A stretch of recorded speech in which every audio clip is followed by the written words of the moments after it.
They were only children. I was 13. I was 16. I was 12 years old. Sent by judges to a reform school run by the state of Florida to learn from their misdeeds. I went to Okeechobee for stealing a $3 shirt. We started stealing cars. Well, I don't know if running away from home is a crime or not, but I ran away from home. Instead, the pain is insane level pain. they were beaten, You don't know when they're going to stop. brutalized, And if you let them know they hurt you, they'll hurt you again. and in some cases, didn't make it out alive. We excavated 55 burials. For generations, our society has grappled with how to treat children who committed crimes. I had a bad attitude back then, real bad attitude. And in recent years, lawmakers and judges have moved toward the understanding that rehabilitation is better than retribution. Our children are our number one asset. After all, our Constitution protects us from cruel and unusual punishment, no matter what we did or how old we are. People aren't supposed to be treated that way. But what happened in two state-run reform schools in Marianna and Okeechobee was so cruel and so unusual. They hit you to the point where it drew blood. Yeah. They didn't care where they hit you at either. Many said they weren't even believed when they tried to speak out about the horrors they endured. There's two types of people. There's the type that don't believe you, and there's the type that think you deserve it. And when some finally did believe the stories, it took years for the state to apologize. I'm 73 years old, and there's not much in life left for me. And to try to right the wrongs. We were locked up for doing something wrong. But all they have to do is say, I'm sorry. When I said I was sorry, it didn't matter. That happened at the Florida School for Boys. It destroys you, and once it's with you, it's hard to get it away from you.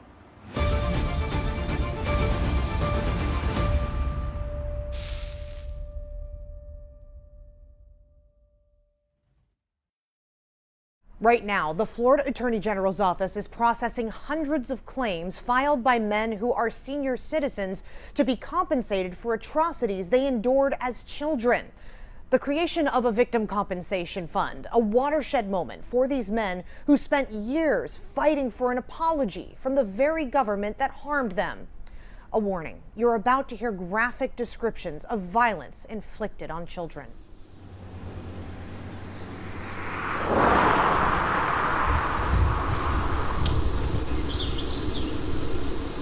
Distant memories. That's me, and that was my next sister. She's 13 months older than I am. Of a childhood When was it taken? Yeah. I think I'm probably about 71 years ago. that got complicated. We were poor, and my father left when I was about 9 years old.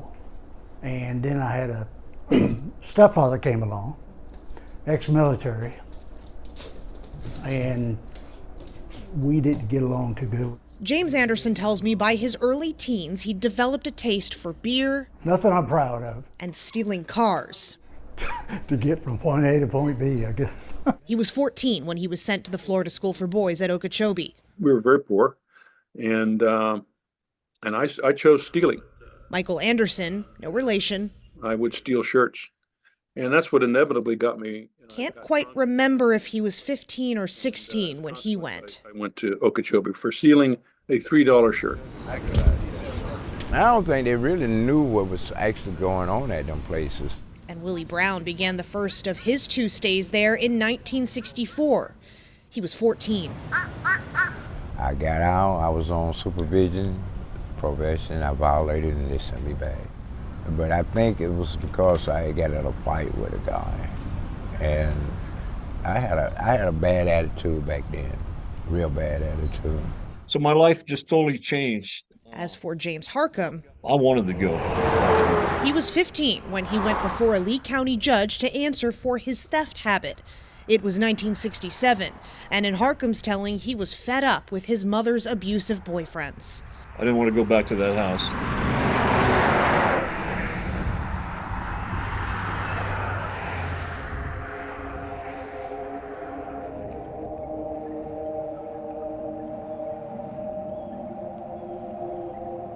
Do you remember remember what it was like arriving at Okeechobee for the first time? The grounds were well kept. The buildings looked clean. After you go to school that half a day, in the afternoon, you're assigned to a job, a detail. It was self-sufficient. We had our own farm, cattle, pigs, chickens, everything. Raised it all. I got to be the baker, and everybody liked my rolls. My specialty was rolls and pineapple upside down cake. When you first get there, they seem polite. They go over the rules, tell you what you should do, what not to do. Breaking those rules often meant you were, in campus jargon, going down. Down is when you go to a room, a designated room, where they beat you.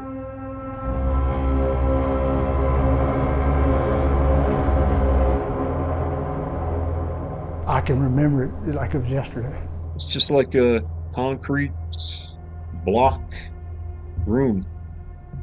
Probably 12 by 12, something like that maybe. And in there against the wall it's like an army cot. It's metal. And it's got a little rise on it, maybe 3 or 4 inches, like a crossbar going over it. And I went in, and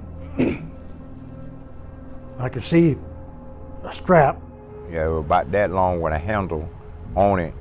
It was a leather thing about 3.5 inches wide, about 1 inch thick, and it looked like it had a single piece of sheet metal down the middle of it. So we laid in a prone position. You're going to turn your head to the wall, and you're going to hold on to that rail, and you're not going to let go, and you're not going to scream out. And if you do, we're going to start over. You know, you turn to your right, and you're holding it like this, right?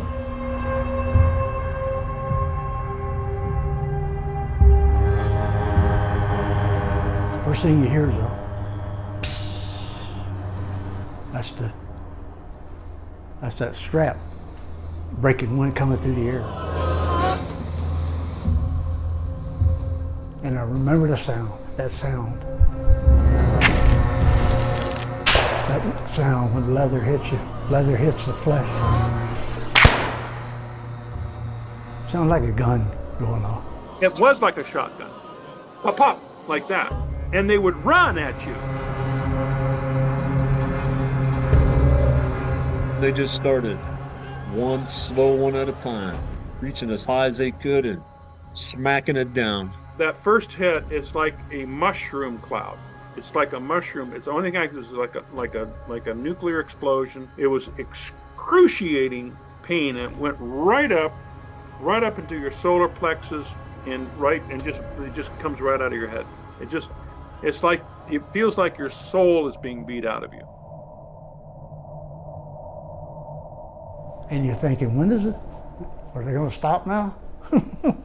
Are they going to stop now? So you're going to get 20 lashes. I can't understand anybody could survive past 20. I really can't. I quit counting. I'm going to say 26, 27. They hit you to the point where it drew blood. Yeah. They didn't care where they hit you at either. Sometimes that bow hit your head. So the pain, and then there's pain, and then there's more pain, and then pain on top of that's more pain, and I thought I was going to die. Your buttocks, your ass cheeks, if I can say that word, turn black as your dress and get real hard like leather. One huge black bloody bruise. They wouldn't let my mother come and see me until that was healed. And God knows that must have taken at least a month. And each time they did it, I wasn't allowed to have any communication with my family. They wasn't allowed to come see me. And I just got fed up. And that's the time I made up my mind, I don't care what happened, I'm gonna try to escape. At the Florida School for Boys, escaping was the worst offense of all.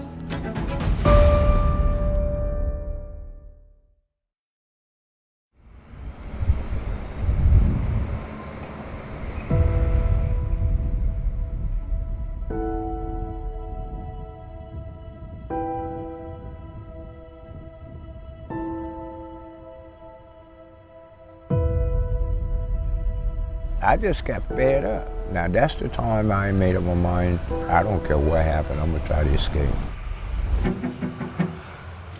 It was a rainy night over Okeechobee School for Boys. We figured that'd be a great night to do it. But I don't care. I'd rather snakes, gators, or what else get me other than to continue to stay here to take these whippings. You just go, you scale a fence, and you run downtown. And as I got to the fence, I jumped the fence. Caught the barbed wire, caught my knee, but I kept going. We just started looking in windows, and it seemed like every other car had the keys in it. So we jumped in and just took off. I got on the highway, I know we'll get Highway 27. This trooper, he came by. He stopped and he backed up. When he backed up, he noticed that I was an escapee. And that's when we were finally arrested, probably about 3 days after our escape, stealing 4 vehicles, taking 2 of those across state lines. He asked me why did I escape. I told him I escaped because they were beating on me. They beat me to death. If they had caught me when I escaped, I wouldn't be talking to you now. It just so happened that the state trooper did catch me. And because he caught me and took me back, he had knowledge that I did escape. If something happened to me, then the investigation would have started to find out what happened. I think that's the only thing that saved me from actually being disappeared.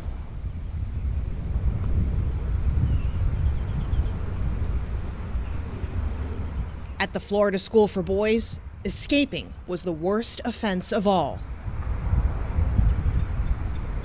So you go into solitary confinement, you got a sheet and a blanket, pillow, and you got a Bible, and that's all you got. You don't make any sound. You don't sing, you don't talk, you don't hum, you don't do anything. If you do, you'll be going down the beating room. And so yeah, I had about 72 days of silence, not a word. And after that 72 days, Harcum says he was beaten again. To understand where things went so wrong at the Florida School for Boys at Okeechobee, it's important to understand how it all started.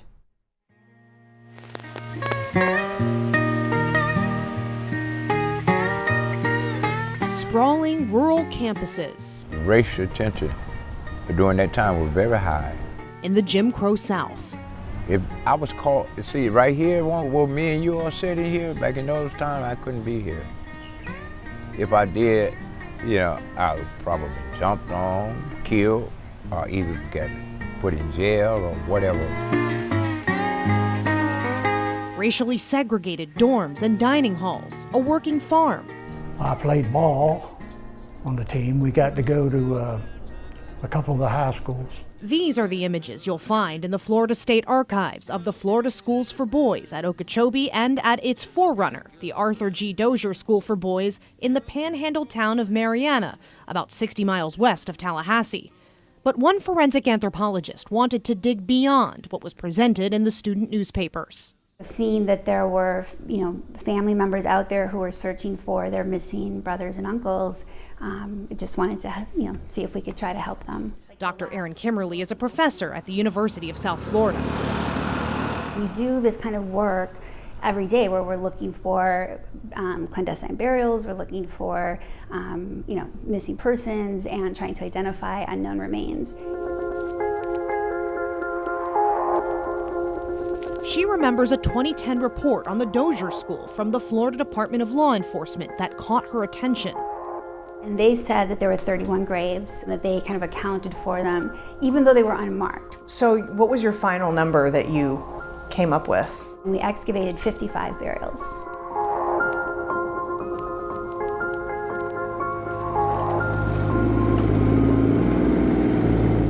I think what was perplexing is that here you have this state institution, and children go into custody, into state custody, and then they died, and there's not a record of it. So you kind of take all these different lines of evidence. You talk to people who were there.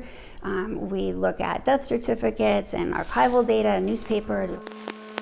It all goes back to the turn of the 20th century when the state of Florida wanted to start a reform school for boys aged 10 to 16 to serve sentences no longer than 4 years for crimes they committed. The town of Marianna competed to get this institution built there in the late 1800s. And so I'm like, why would it be so important to get a reform school in your town? The Florida School for Boys opened in 1900. To me, I thought it must have been profitable. Funded by the state, the school also got $50 per child from the county that sentenced them there. But as Kimberly discovered, leadership at the school wanted more. Having so few inmates makes the crop come in slow. I fear we will not finish gathering the corn by January, wrote the school's superintendent to the Board of Managers in 1906. Historical records show school leaders successfully lobbied state lawmakers for changes. Sentences became longer, and the reasons behind them more broad.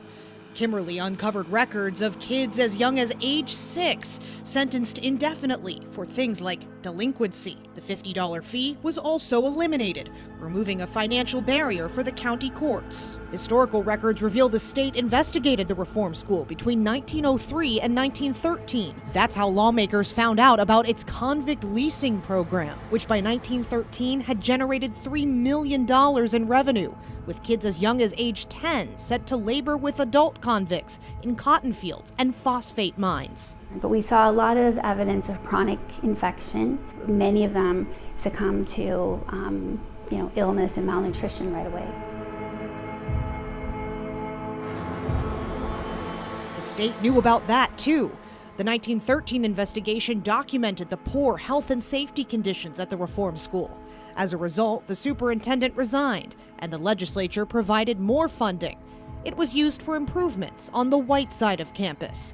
And the labor continued. Children were tending crops, running a brick-making machine, and operating a printing press. As Kimberly learned, the end of a sentence didn't necessarily mean the work would end. If your parents couldn't afford to, send you a bus ticket home, you would get hired out for labor, let's say a local farm or someplace, and basically have to work for your room and board. Some of our youngest, the 5 and 6 and 7, 8-year-olds, the same thing. They'd actually been paroled out as houseboys. A 5-year-old houseboy? That's correct, yeah. And they're African American, sent out as houseboys, died, we don't know why, and just brought back to the school. Others ran away, died of exposure, died of blunt injury to the forehead. We don't know what caused that injury. One died of a gunshot wound. The last recorded death where they were buried at the school was 1952. So that's right before Okeechobee opens. My first name is Noel, my last name is Stephen, and I'm blessed to be the sheriff of Okeechobee County. Very rural county that's very tight-knit. Everybody knows each other. We are a community that cares, and if we see something, we say something. So what was your reaction to learning that these things were happening in your backyard? Well, that was happening in Marianna, and I never heard anything necessarily happening here in Okeechobee. The Florida School for Boys at Okeechobee opened in 1959. It was really a duplicate or a clone of Dozier. The people who ran Dozier went there and set it up. They had all the same policies, programs, protocols. It was always a part of our community. It was a big employer. As the Marianna case started being investigated and information started coming out and people started coming forward and telling the stories, is when it really started hearing about things that allegedly had happened here in Okeechobee.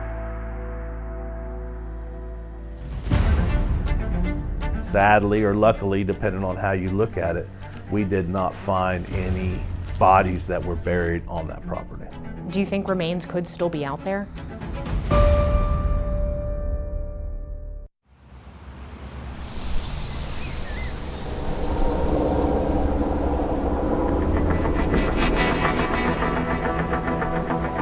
In 2015, sheriff's deputies and cadaver dogs scoured the campus of the Florida School for Boys at Okeechobee. Sadly or luckily, depending on how you look at it, we did not find any bodies that were buried on that property.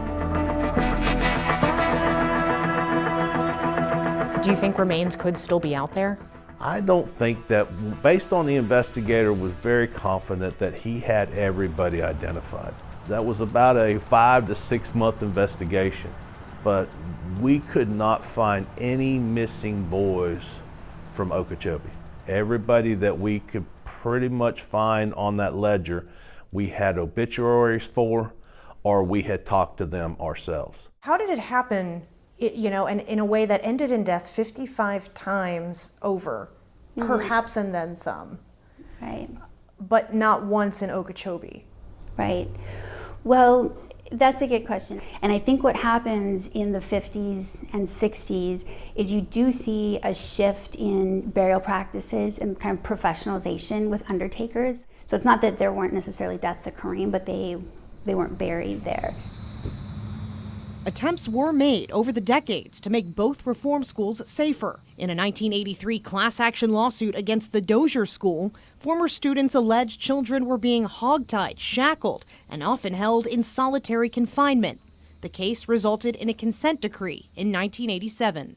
The decree put safety and educational standards into place at Dozier and Okeechobee. It also established stricter criteria to be sentenced there, and it gave kids at the schools better access to legal assistance. A judge withdrew Dozier from the decree in 1995, ruling that the school had complied with the decree's standards. Same for Okeechobee, then known as the Eckerd Youth Development Center, the following year.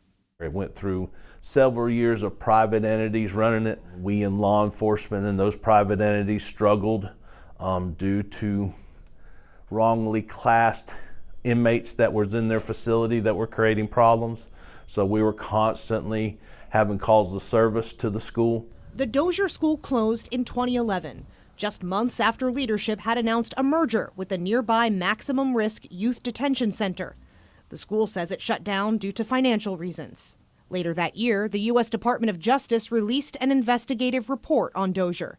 It said staff continued to use solitary confinement and, quote, force as a first resort, sometimes unprovoked, as recently as 2010. Florida's oversight system failed to detect and sufficiently address the problems we found at Dozier, the report said. The Okeechobee campus closed December 31st, 2020. The Florida Department of Juvenile Justice said it was not renewing its contract for that campus with the private company that was running the school. The state did not publicly share its reasoning.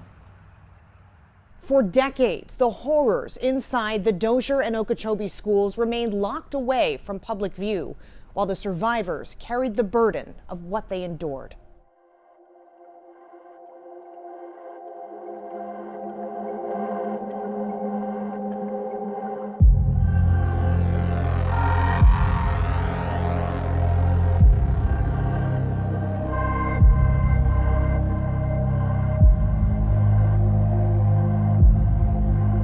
It's a dark, dingy dungeon.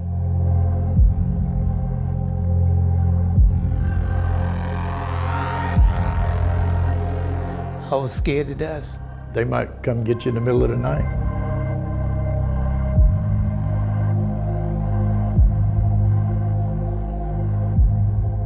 How did they create that environment of fear? With that White House. With that White House in there. That White House putting fear in you. They call themselves the White House Boys. You walk in that place and it stunk. It was damp. They'd turn a big old attic fan that was mounted in the wall. They turned it on, made all kind of racket, because you couldn't hardly breathe when you go in there. And they had one light bulb hanging in the ceiling.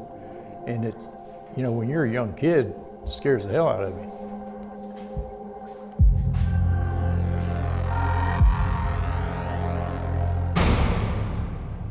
And then they two grown men taking you in there and beat the crap out of you. Strangers as children. And some of you just met today. Yes. Yeah. Yeah, we did. I was in Dozier, I was 15. I was in there 11 months from 1961 to 1962. I was in there for breaking and entering. I was 12 years old when I was sent to the Dozier School. My brother and I was sent there for being incorrigible. We skipped school and smoked cigarettes. I was in there 64, 65. And how old were you? I was 15 years old. I don't know if running away from home is a crime or not, but I ran away from home. I'm 77 years old. And when I went to Dozier, I was 13. They say I broke into the Ford place in a little town, Trenton, Florida, stole a car and wrecked it. They said you did. Yes. Did you? No. I couldn't even drive. Brothers in their 70s. We all went through the same thing. Probably passed by each other, didn't even know each other, wasn't even allowed to speak to one another.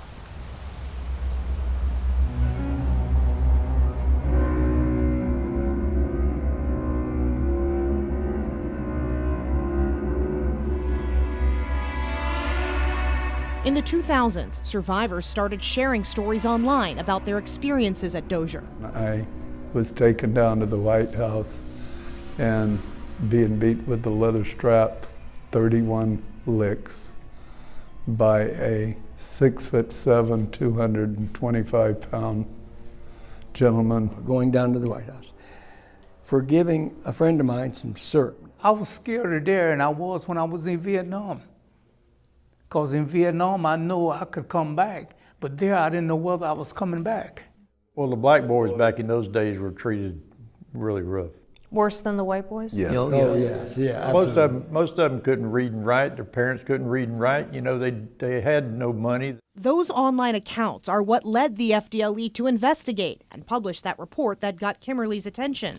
It also got the attention of the Florida Department of Juvenile Justice, which sealed the White House in 2008, enshrining it as a reminder of what happened inside. We'd seen it on the news. A bunch of guys had seen it on the news, and we all met there for the first time. Until that meeting, many had struggled to talk about what they went through at the Dozier School. When you're that young and have that kind of trauma, it's like getting a tattoo. It takes your self-esteem and crushes it.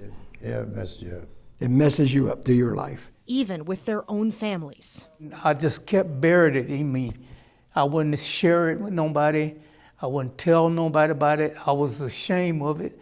My son didn't know nothing about I had been to Dozier until 2 weeks ago. I lay in my bed sometime and just think about it and break into tears. But the men found strength in each other. Their voices united behind a shared truth.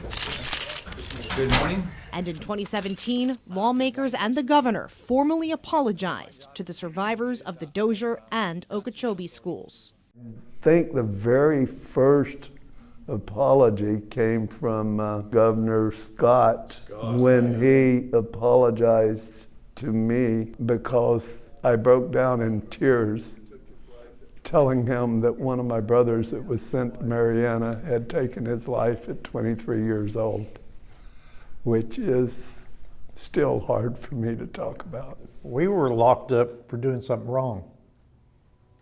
But all they have to do is say, I'm sorry. When I said I was sorry, it didn't matter. I still had to pay the price. They still need to pay the price. They'd done something wrong, and saying I'm sorry is not enough. Last year, Florida lawmakers unanimously passed a bill to create a $20 million victim compensation fund for survivors of the abuse at the state-run reform schools in Mariana and Okeechobee. 36 yeas, 0 nays, Madam President. Joe, the bill passes. A proud day. Thank you for never giving up. 16 years in the making. Thank you for telling the story. For the White House boys. And the stories of those who are not here and can't speak. That was a joyful moment, for myself, yeah. And I'm sure everybody that was part of what had happened and taken place there at Mariana and Okeechobee. In March 2024, Florida lawmakers unanimously allocated $20 million to compensate the survivors of the state-sponsored abuse at the Dozier and Okeechobee schools. I was crying, he was crying. I know he was crying because I seen him. I could pay off my credit cards. That'd be nice. I'm 73 years old, and there's not much in life left for me. So I probably buy some land somewhere, a house, and just live there the rest of my life. People will see me in a different light or understand me. That's the most important thing. The money, yeah, hey, I'll spend the money, but it's not going to make any big changes in my life. The compensation followed years of meetings, survivor testimony, and failed legislation. What kept you so persistent? I just knowing that what they did was wrong. That's it. And we would like justice. After the cameras stopped rolling on my conversation with the White House boys, they confessed to me that earlier that day, they'd been debating how candid they should be about their feelings toward that $20 million victim compensation bill. Ultimately, as a group, they decided to do what they'd done since they first came together: tell the truth. So $20 million. Laughing at that. You're laughing at that. That's not enough. How many boys are there? How many? Now you There's divide 1,000 that. people. See, they publicized 20 million like it was some gigantic amount, and it would be if it was a dozen people. Yes. Or 100 people, but not 1,000 people. Cost McDonald's $160,000 for a hot cup of coffee. For one person. If there's 1,000 people, that's $20,000 a piece. In today's money, what's $20,000 in today's money? And how much money have we spent in 16 years?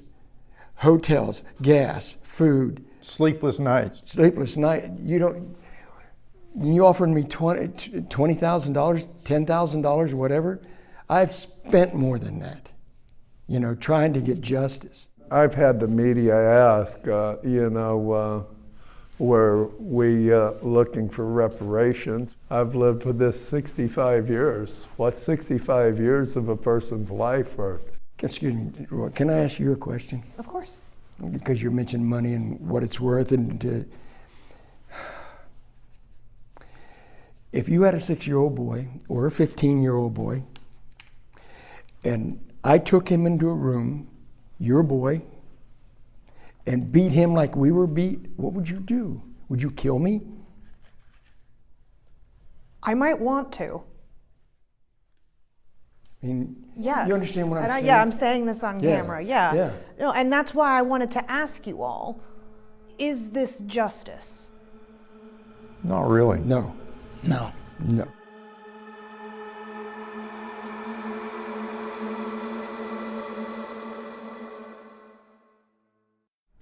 How do you put a price on trauma? You can't reclaim the innocence of your childhood that was beaten away, or become the person you wish you could have been had years of your youth not been stolen. These are really tough questions, but the lawmaker who filed that victim compensation bill believes there are still ways for the White House boys to seek justice.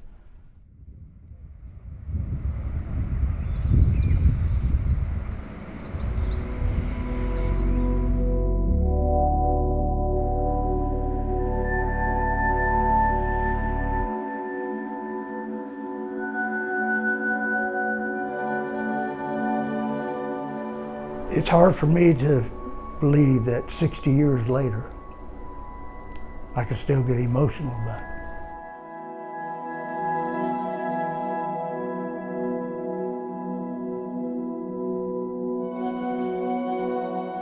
They may not have known each other as children, You see things happen that you try to forget. or even gone to the same reform school.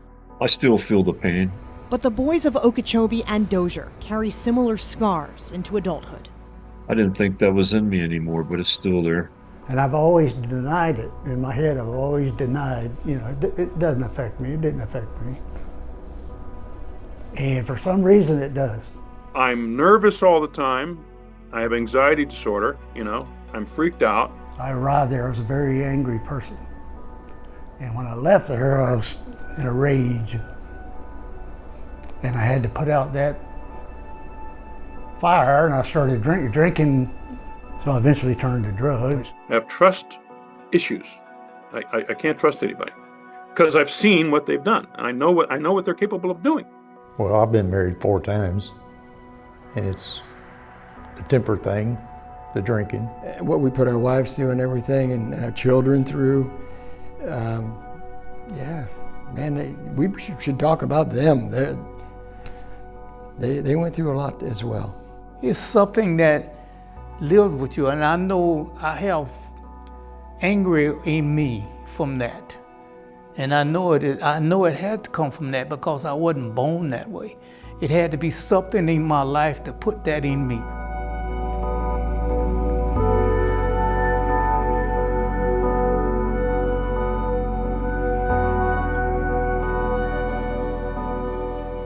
What they did to these young men was take their futures away. Florida Representative Michelle Salzman of Escambia introduced the $20 million victim compensation bill. We wish we could just give them all the time back that they lost and everything in their lives every opportunity that they weren't able to have because of the experiences that they went through. Yeah, I wanted to ask how you guys arrived at that $20 million figure.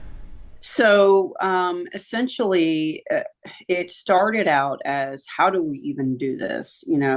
How do we calculate damages from one person to another? We have a wrongful incarceration calculation in the state of Florida, and it's I believe $50,000 per year of wrongful incarceration. According to the Attorney General's office, which administers the fund, more than 1,000 people applied for compensation. That's not quite how the math is going to work out, though. That's right. That's correct. That is because we had no real data on how many people were alive, how many people were going to file a claim. But what we did, we pulled data from previous studies, and it gave a figure of 350 or something people. It was the best we could do in a way that was meaningful and that we could actually say how we got there. In your perfect scenario, what would justice be for these boys?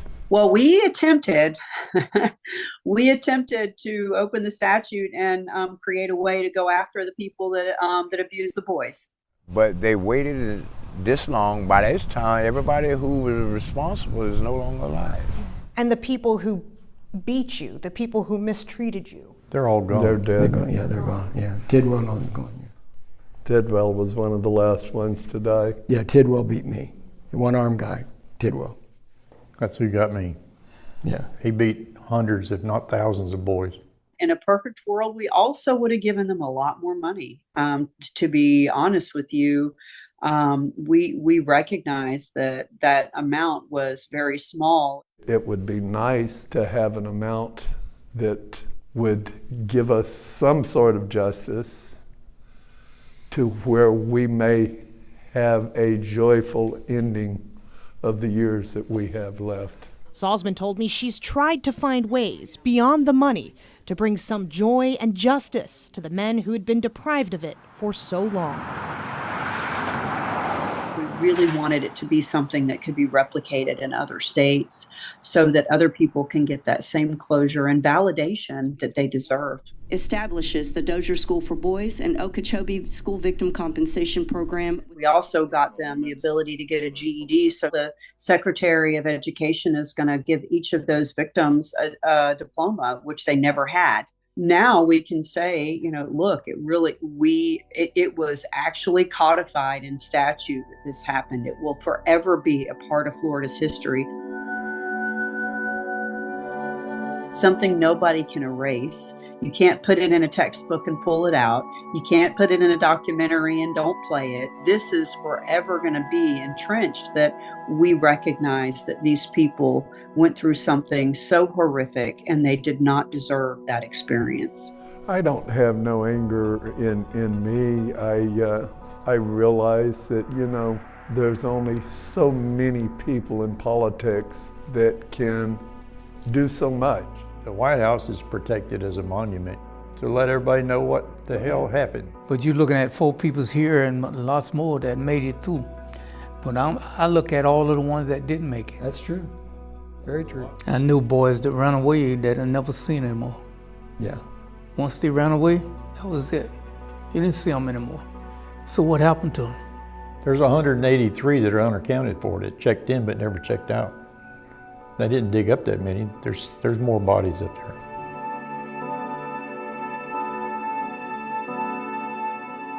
What would justice look like to you for what happened? Well, obviously that it never happens again.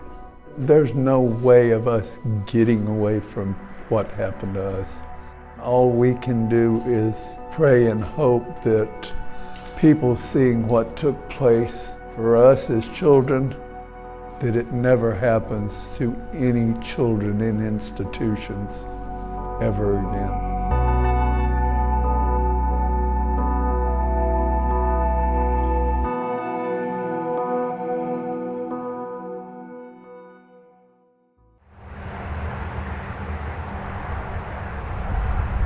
I can tell you the evil that is in that, still in those grounds, is palpable.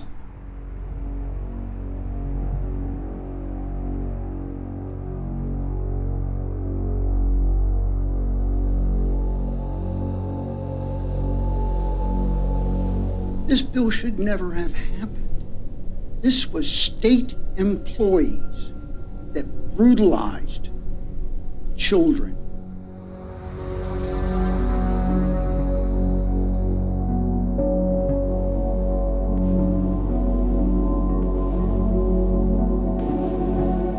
Yes, it's difficult to talk about, but if I don't talk about it, who will?